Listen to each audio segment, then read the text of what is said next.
Hey, ladies and gentlemen, welcome back to the live stream here. And we're going to be talking about some US news today.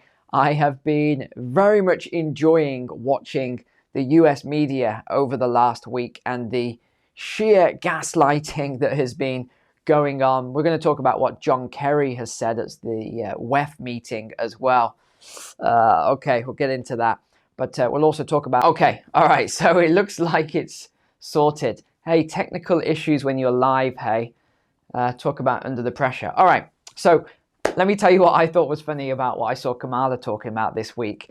And it's pure gaslighting. She actually said, and I've got to find you this comment, she actually said that Trump left them an unsecured border and said that they've had to secure the border over the last 4 years. I couldn't believe I saw that. But I want to get onto the John Kerry stuff a second. Let's just load up what he said on the First Amendment. He said, John Kerry calls for the First Amendment a major block. He called the First Amendment a major block to stopping disinformation, and that democracies are struggling without a truth. Right, let's go through all of this then. So he was at the WEF then. There was a green energy panel. And when he was on the panel, an audience member asked, what can be done to push back against disinformation surrounding climate change online? And he said, you know, there's a lot of discussion now about how you curb those entities in order to guarantee that you're going to have some accountability on facts, etc. But look, if people only go to one source and the source they go to is sick and, you know, has an agenda, yes, we know all about that, and they're putting out disinformation, our First Amendment stands as a major block to be able to just, you know, hammer it out of existence, Kerry said. So let's just recap. For those non-US viewers watching, this is the Constitution of the United States. This is the First Amendment. Congress shall make no law respecting an establishment of religion or prohibiting the free exercise thereof or abridging the freedom of speech. This is the key thing, freedom of speech, or of the press when the press isn't completely owned, or the right of the people peaceably to assemble and to petition the government for a redress of grievances. That was a mouthful. Right, so that's the point that we're trying to make here. So John Kerry, unbelievably, he has just left the post, which I'm not surprised by. But he said, so what we need is to win the ground, win the right to govern by hopefully winning enough votes that you're free to be able to implement the change. Drop a comment. What do you think he means by that? And then we'll talk about his comment on what he said about Russia. Oh my goodness, we'll get into that in a second. He also suggested this was an issue unique to democracies. He said this, it's part of our problem, particularly in democracies, in terms of building consensus around any issue. It's really hard to govern today, he said. The referees we used to have to determine what is a fact and what isn't a fact have kind of been eviscerated to a certain degree. And people go and self-select where they go for their news, for their information. So he's saying this is a bad thing, that people go and select their news and their information from places like social media. That's why they need to control the social media. He said democracies around the world now are struggling with the absence of a sort of truth arbiter, and there's no one who defines what facts really are. These are actually comments, the statements that he made. And this was the bit on... have we got what he said on Russia? I'm not sure if I've got it here. It was unbelievable. He said, I'm going to just pull it up anyway. He said people would feel better about Russia invading Ukraine if Russia reduced their carbon emissions. There's obviously a little bit more context to that, but that is in effect what he said. So what did he say at the WEF discussion then? He said within the recent discussion, Secretary Kerry outlines how freedom of speech is a threat to the global democracy. So this is a conservative sort of take on this, because the governing officials have a difficult time controlling information. He goes on to post it how the next administration, presumably in his hope, Kamala Harris, will forcefully structure all the tools of government to stop Americans from using the First Amendment to freely speak about issues. Governing is too challenging, according to Kerry, when the government cannot stop people from seeking and discovering information that is against their interests. If people are free to find alternative information and think for themselves, they become increasingly more difficult to control. Yes, this is said quite openly. So this is the mindset of people in power. So if this is said openly, what do you think is happening behind closed doors? At a separate meeting this year, another WEF meeting, Emma Tucker, who was the WSJ chief editor, said this. In fact, I'm just going to play the clip of what she said here. If you go back really not that long ago, as I say, we owned the news. We were the gatekeepers, and we very much owned the facts as well. If it said it in the Wall Street Journal, the New York Times, then that was a fact. Nowadays, people can go to all sorts of different sources for the news, and they're much more questioning about what we're saying. So it's no longer good enough for us just to say. And then she goes on and talks about why they give facts and where they give sources, etc. But this is what they said. I mean, that is there in the open. This was, okay, here's where he's got absolutely torched for claiming people would feel better about the Ukraine war if Russia reduced their emissions. So he's now stepped down from his position, and he did just last week, a few days ago now. And he frustrated several social media users after appearing to suggest Russia could better its public images by cutting its emissions. And they've said this is embarrassing beyond words that he actually made these statements. A couple of people have said this admin is a comedy skit. Ted Cruz said at this point the Biden admin is like a continuous SNL skit. People have just absolutely gone to town on these comments that were said here. But this was what made me laugh this week. I've been following all the border stuff with Kamala Harris and all the press releases and everything. Some of the things she said are absolutely, I just can't believe some of the things that were said, and no one challenged them. Like the most outrageous one was that we got given an unsecure border by Trump. And I'm like, hold on, you mean that massive border that they were building, and it was said, you know, this is a racist, you can't build this border. So apparently they were given, and actually this is a fact, and I talked about this a while ago, there are sections of that border wall that were dismantled. You can look into this for yourself if you don't believe it. And they sold this border wall. So it was sold as either scrap metal or it was sold for something or other. You can look this up because before people say, I don't believe it, I don't believe it. And then they replied to their own comment later saying, Neil, I actually fact-checked what you said and it was true. They did take down a load of this border wall. So it's just interesting now that they're saying we were given this unsecure border from Trump, and that's the reason for all this stuff. But let me just show you some of the things. So there was this big photo shoot. This is what the Border Patrol Union have said then. Vice President Harris has ignored the border problem she created for over 3 years. She goes down there for 20 minutes for a photo op and decides to repeat some of the things that the NPBC has said before. But again, where has she been the last 3.5 years?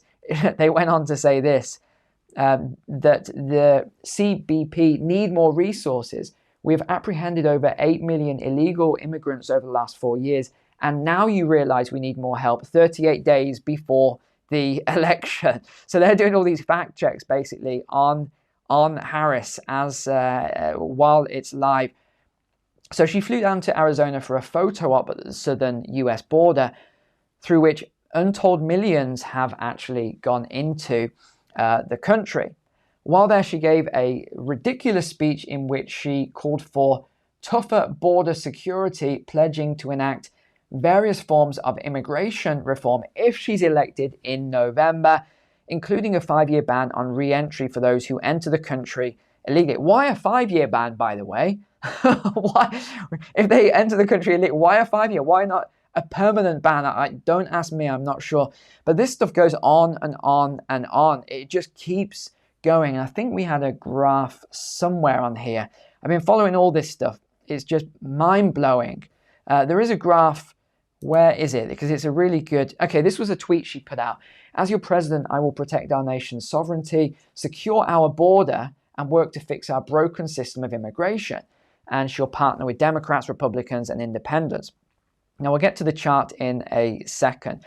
But they've suddenly done a 180-degree spin on this open border cheerleading. They said before that there was no crisis or anything like that. No problems at all with the border. They said the border is secure, but we also have a broken immigration system, in particular over the last 4 years before we came in, and it needs to be fixed. So yeah, this was just not true. We've actually got the stats here. And you can see what ICE said as well. They were forced to release 435,000 who had prior criminal convictions into the US. Over 13,000 of those convicts are murderers, it says. I can't see the stats on that, but that's what the statement says. Now, this is the official statistics that have come out. So it says annual US-Mexico border apprehensions. And so these are official statistics that have come out. So it shows you, and yet the media is saying the complete opposite. It's so entertaining as a no longer living in the US to actually watch this from the outside. It's somewhat unbelievable that people believe that the border was unsecure before and they have now secured it over the last 4 years. And people actually believe this. Somehow, I don't know how. But we also, remember we talked about last week, there was the chemical fire in the train yard. We've just had another one in the US. This is in Georgia. Over 90,000 residents are sheltering a day after a chemical plant fire sent chlorine into the air. And we can see here, this is some coverage of it from AP.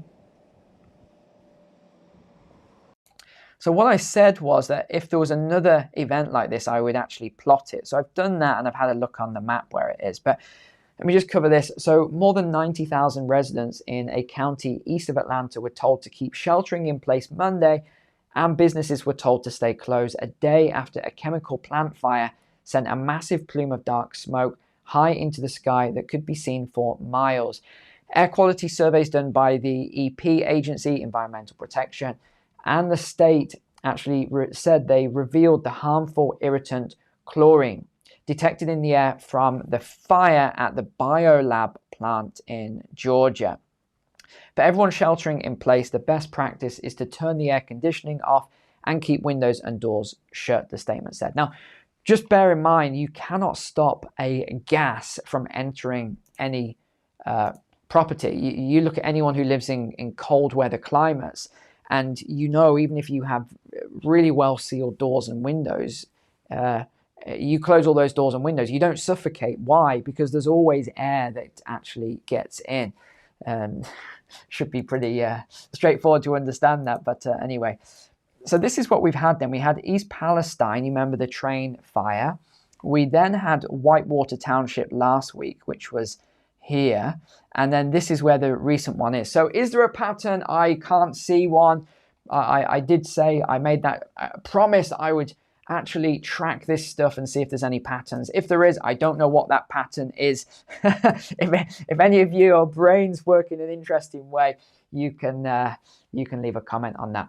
But I did just want to say, my heart goes out to any of you who have been caught in this hurricane that has killed over 100 people now across 6 states. Absolutely terrible. I really hope you haven't been affected by it, or your families. I'll obviously keep you all in my prayers if that is the case. Just so sorry that is so sorry that's taken place. Really am. I wanted to finish on one last story then. This is non-US, but this is out of US news, one of the last stories I was going to look at today. So NATO has done this exercise for a large-scale transport of wounded troops in case of a Russia war. So this is quite a serious exercise that they have just done. And of course, what is the purpose of exercises? We've talked about this before. Any of you who are ex-military like myself know that you exercise for something that is possible that can happen in the future. You don't, exercise for an alien invasion, right? You don't do these sort of exercises. You don't do an exercise that US is going to have a war with Canada, right? There's no exercise for that. But you do exercises for things that you think are quite likely to occur. So this is the exercise that's just taken place there.